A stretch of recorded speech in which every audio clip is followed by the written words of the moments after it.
ஆபிரகாமே, உன்னை பேர் சொல்லி அழைத்தேன். நீ என் சத்தத்தை கேட்டு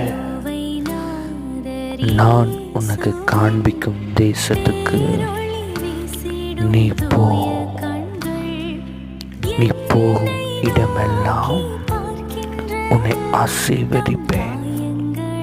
நீ பழி பெருகுவாய்.